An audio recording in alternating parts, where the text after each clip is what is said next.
Good afternoon students. मैं आपका chemistry tutor विवेक Yadav vision classes में आपका हार्दिक स्वागत है। हमारे चैनल को लाइक करें, शेयर करें, सब्सक्राइब करें। तो आइए आज हम अपना नेक्स्ट सेशन स्टार्ट करते हैं।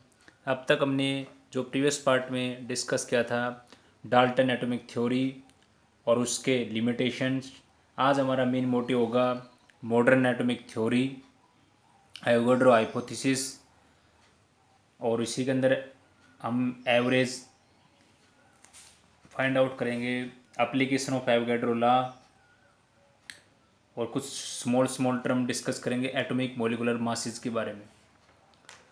तो अब हम स्टार्ट करते हैं। सबसे पहले जो कमियां डाल्टन एटॉमिक थ्योरी में रह गई थी उसको कैसे दूर किया गया। तो हमारे पास एक नई थ्योरी आती है जिसको बोलते हैं modern atomic theory. Modern atomic theory जैसे कि Dalton atomic theory continue without being challenge for almost century, मतलब लगातार नए दशक आ रहे थे पर उसके अंदर कोई चेंजमेंट नहीं था। तो और काफ़ी जो बाद में जैसे स्ट्रक्चर ऑफ एटम के बारे में डिस्कस हुआ उसके ऊपर काम कर रहे थे J Thomson, Rutherford, Niels Bohr और साइंटिस्ट थे। तो उन्होंने एक नई थ्योरी को आइडिया दिया और कुछ जो कमियां थी जो बताया हुआ था डाल्टन एटॉमिक थ्योरी में उन बातों को दूर किया। और क्या क्या बातों को दूर किया वो हम सबसे पहला पॉइंट इसमें डिस्कस करते हैं। सबसे पहला पॉइंट है atoms is no longer indivisible. Atom is no longer indivisible, क्योंकि वो ये कहता थी, डाल्टन ने कहा था भी एटम एक हमारे पास extremely size part small size का एक पार्टिकल है जिसको हम फर्दर डिवाइड नहीं कर सकते। बट हमें बाद में स्ट्रक्चर ऑफ एटम में तो ये आइडिया होगा उसके अंदर सब एटॉमिक पार्टिकल है, इलेक्ट्रॉन, प्रोटॉन, न्यूट्रॉन्स, जो हम नेक्स्ट यूनिट में भी डिस्कस करेंगे। तो इसका मतलब हम ये बोल सकते हैं कि एटम्स क्या है, हमारे पास एक स्मॉलेस्ट पोर्शन है मैटर का जो किस में टेक पार्ट करता है, केमिकल रिएक्शन में। तो मॉडर्न एटॉमिक थ्योरी का पहला फर्स्ट पोस्टुलेट जो था आपके पास, जो फर्स्ट पॉइंट था वो ये था। सेकंड है all atom of an element may not be similar, कि जितने भी ऑल एटम ऑफ एलिमेंट हैं सिमिलर नहीं हो सकते क्योंकि वो आइसोटोप्स के अंदर भी होते हैं। जैसे क्लोरीन हमारे पास है, मान लो ये क्लोरीन आपके पास, तो क्लोरीन 1735 भी होता है, 1737 भी होते हैं। तो इसका मतलब दो आइसोटोप्स एलिमेंट तो सेम है, बट यहाँ पे क्या है, इनके जो मास नंबर है वो तो क्या है इनके डिफरेंट है। तो सेकंड जो पॉइंट है वो ये कहता है कि जो all atom of element may not be similar, ठीक है, क्योंकि इनके अंदर डिफरेंट एटॉमिक मास हो सकते हैं, इसलिए इनको क्या बोलते हैं, आइसोटोप्स, ठीक है। उसके बाद हमारे पास आता है third point, atom of different element may have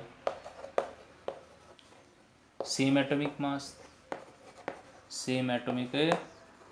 masses. बेटा ध्यान रखेंगे इस पॉइंट में उसने किस बारे में बात की है, आइसोटोप्स के बारे में, और इस पॉइंट में बात करने वाला आपसे बात करने वाला है आइसोबार के अंदर। और ये हमारे पास आइसोटोप क्या था, जिसमें एटॉमिक नंबर सेम हो बट मास नंबर क्या हो, डिफरेंट हो। और आइसोबार इसका उल्टा होता है, इसके अंदर एटॉमिक मास सेम होता है बट नंबर क्या होता है, डिफरेंट होता है। जैसे हमने ले लिया कैल्शियम और आर्गन, तो ये हो गया 18 और ये क्या है 20, इसमें भी 40, इसमें भी 40।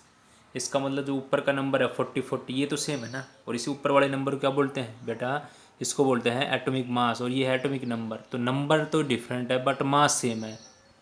और वही कहता है कि एटम ऑफ डिफरेंट एलिमेंट, ये एलिमेंट तो अलग अलग है ना, उसमें क्या था an atom of same element, मतलब उनके अंदर क्या है, सेम हो सकते हैं बट उनके एटॉमिक मास डिफरेंट मिलेंगे। इसमें क्या बोल रहा है, डिफरेंट एलिमेंट है बट सेम मास, देखो मास से सेम है 40-40, ठीक है। तो तीसरा ये था पॉइंट हमारे पास इसका। उसके बाद है fourth, atom may not always combine, atom may not always combine in simple whole number ratio, simple whole number ratio, कि ज़रूरी नहीं है हमेशा एटम कंबाइन हो सिंपल रेशियो के अंदर कंबाइन हो। सिंपल होल नंबर रेशियो ज़रूरी नहीं है। जैसे मान लो मैंने यहाँ पे एक एग्जांपल लिखता हूँ यहाँ पे, जैसे मैंने लिख दिया ग्लूकोज C12H22O11, C12H22O11, तो ये क्या सिंपल रेशियो थोड़ी है, 12:22:11, ठीक है। तो फोर्थ पॉइंट हमारे पास ये है। तो ये कुछ पॉइंट थे, देखो पहला पॉइंट था atom is no longer individuals. उसका मतलब डाल्टन तो ये बोला था भाई एटम एक स्मॉलेस्ट एक्सट्रीमली स्मॉल साइज है पार्टिकल का, जिसको हमें फर्दर डिवाइड नहीं कर सकते, बट उसके अंदर तो काफ़ी सब एटॉमिक पार्टिकल हैं। तो ये जो पॉइंट आया हमारे पास मॉडर्न एटॉमिक थ्योरी का। दूसरा पॉइंट हमारे पास ये बोलता है भी एलिमेंट सेम हो बट उनके मास नंबर डिफरेंट हो सकते हैं। एलिमेंट डिफरेंट हो बट एटॉमिक मास सेम हो सकते हैं, नंबर डिफरेंट हो सकते हैं। और दूसरा, हमेशा ही ज़रूरी नहीं है कोई भी एटम के अंदर एलिमेंट कंबाइन हो तो हमेशा वो सिंपल रेशियो के अंदर हो, ज़रूरी नहीं है। और हमारे पास फिफ्थ पॉइंट है atom is no longer indestructible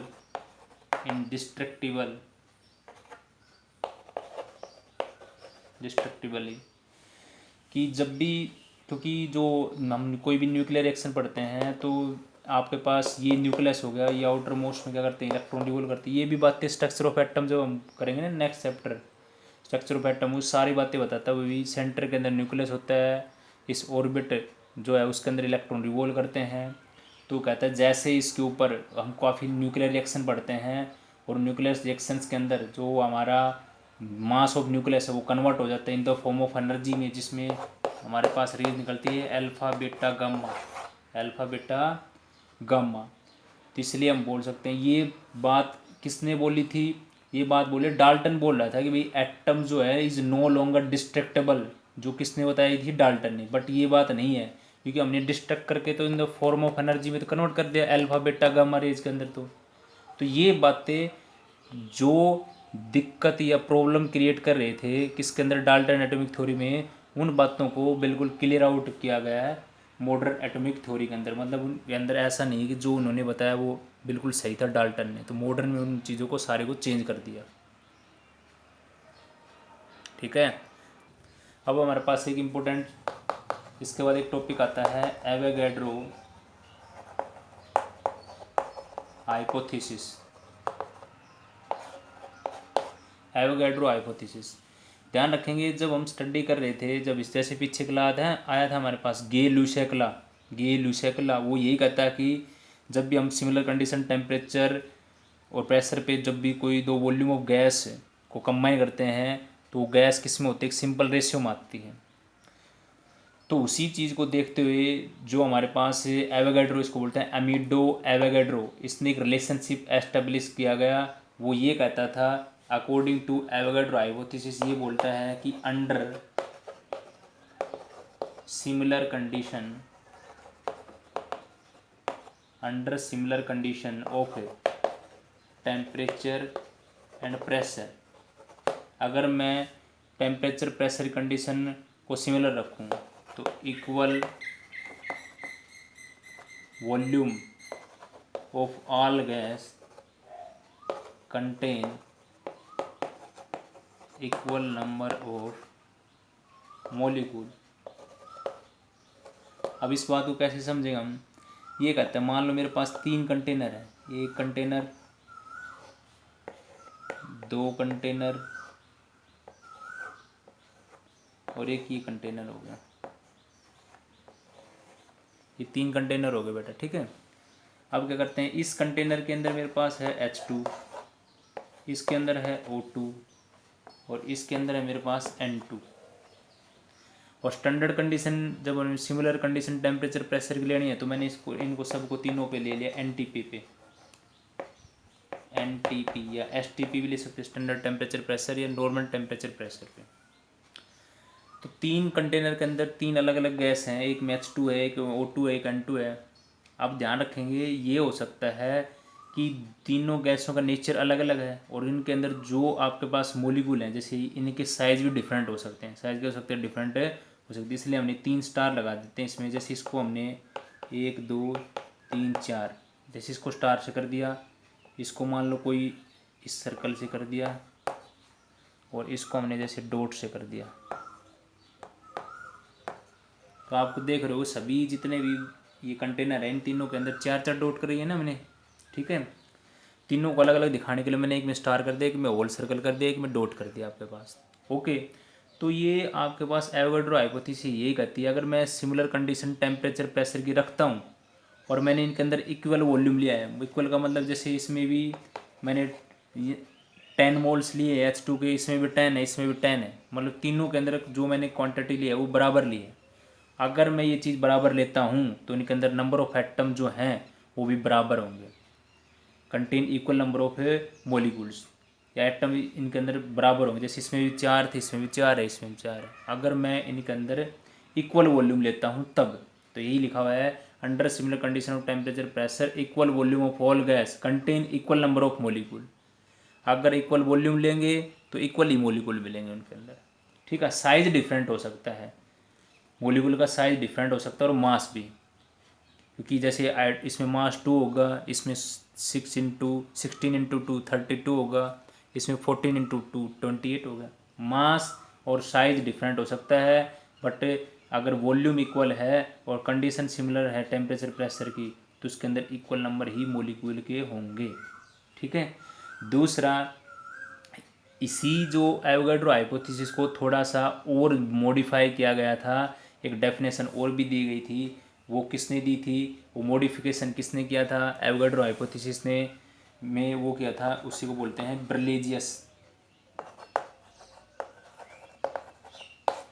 बर्नौलियस hypothesis. उसका कहने का मतलब ये था, सी डेफिनेशन बिल्कुल सेम है यहाँ पे, उसने बस ये चेंज कर दिया था कि इक्वल नंबर ऑफ एटम भी हो सकते हैं। यहाँ पे आप इस मोलिक्यूल की जगह पे क्या बोल सकते हो, इस मोलिक्यूल की जगह पे क्या बोल सकते हो आप, एटम भी बोल सकते हो।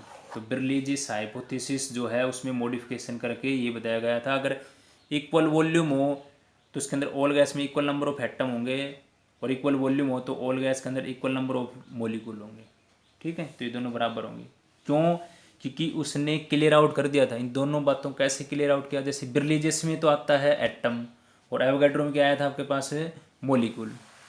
अब कैसे इसने ये बातों को, क्योंकि जहाँ पर हमें कन्फ्यूजन हो रहा था, क्योंकि एटम और मोलिक्यूल को पूरा क्लियर डिस्टिंग्विश के मतलब बताया नहीं था, किसने, डाल्टन ने नहीं बताया था, बट इसने बिल्कुल क्लियर साफ साफ शब्दों में बता दिया था भी एटम ये है और मोलिक्यूल ये है आपका, दोनों को अलग अलग कर दिया था। क्या कर दिया था वो देखो, उसने बोला भी atom is the smallest particle of an element which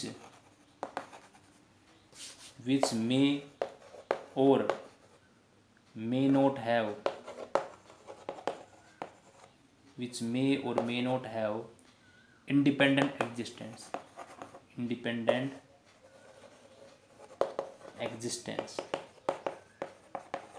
मतलब ये बताया गया था भाई स्मॉलेस्ट पार्टिकल है एलिमेंट का, वो अपने आप में, जैसे मान लो हमने ऐसे लिख दिया H, ऐसे रह भी सकता और नहीं भी रह सकता, ठीक है।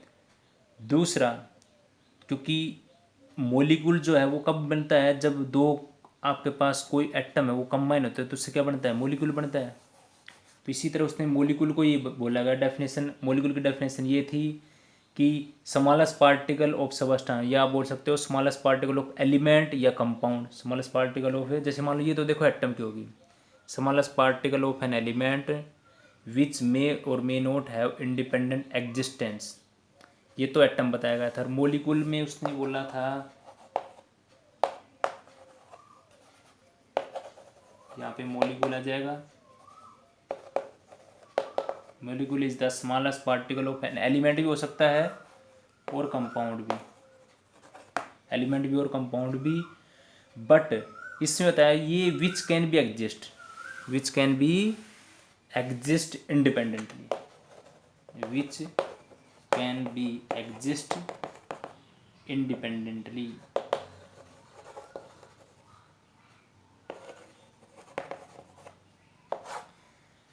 तो ध्यान रखेंगे, जो आपके पास क्या बताया गया कि जो मॉलिक्यूल है उसका अपने आप में एग्जिस्टेंस है, बट उसका नहीं था, हो भी सकता और नहीं भी हो सकता, दोनों बात थी उसके लिए। क्योंकि यहाँ पे ध्यान रखेंगे मॉलिक्यूल के अंदर इतनी क्षमता होती है, इतनी कैपेसिटी होती है कि वो अपने जो भी पोर्शन है उसको फ्रैक्शन में कर सकता है। अगर मॉलिक्यूल एक है तो अपने आप को आधा कर सकता है, अगर मॉलिक्यूल एक है तो अपने आप का कर सकता है, हाफ कर सकता है, क्योंकि उसकी खुद की एग्जिस्टेंस है।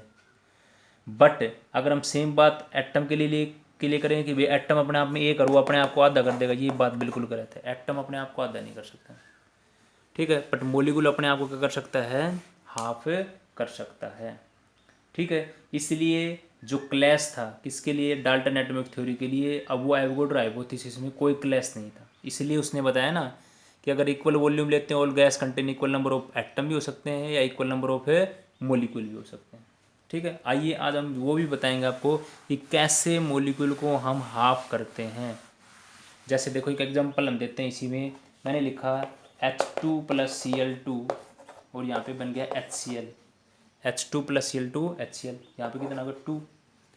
अब देखो, अब नॉर्मल में बात करते हैं, इसका मैंने कितना लिया, इसका आगे कुछ नहीं, तो इसका मतलब 1 वॉल्यूम, ये कितना है 1 वॉल्यूम, ये भी कितना है 1 वॉल्यूम, और ये कितना है 2 वॉल्यूम। इसके अंदर 2 है, आगे लिखा ना, तो इसके 2 वॉल्यूम, इसका 1 है, इसका 1 है। और अगर मेरे को, और H2 अपना ये क्या है, ये मोलिकुल है, ये भी क्या है एक मोलिकुल है, और ये क्या है कंपाउंड आपके पास। अगर मेरे को एक HCl बनाना, तो अगर मेरे को एक HCl, क्योंकि यहाँ पे तो 2 बने मेरे पास 2 मोल, बट मेरे को एक ही बनाना, तो इसका मतलब क्या करना, इक्वेशन तो यही होगी H2 + Cl2, बट उसके लिए क्या लूँगा मैं, आधा, हाफ किसका करूँगा, इसका हाफ किसका करूँगा, इसका भी हाफ लेंगे और उसका भी क्या लेंगे, हाफ लेंगे। मतलब हाफ मोलिकुल H2 का, हाफ मोलिकुल Cl2 का, तो एक मोलिकुल किसका बन जाएगा मेरे पास है, HCl का बन जाएगा। किसका बन जाएगा, एक HCl। अगर मैं 1 पूरा लेता हूँ तो फिर मेरे पास 2 बनता है, ठीक है। तो देखो हमने अभी बताया था कि मोलिकुल जो है उसको हम फ्रैक्शन में भी कर सकते हैं, तो फ्रैक्शन ही होगा ये आपके पास 1/2, ठीक है। अब जो हमने डिस्कस किया है, ये जो एवोगाड्रो हाइपोथेसिस बेटा हमने जो सीखी है, अब इसका एप्लीकेशन क्या है, मतलब इसका फ़ायदा क्या है। तो अब हम देखेंगे application of Avogadro law. Avogadro law की एप्लीकेशन क्या है, सबसे पहली एप्लीकेशन है इसकी एटमोसिटी।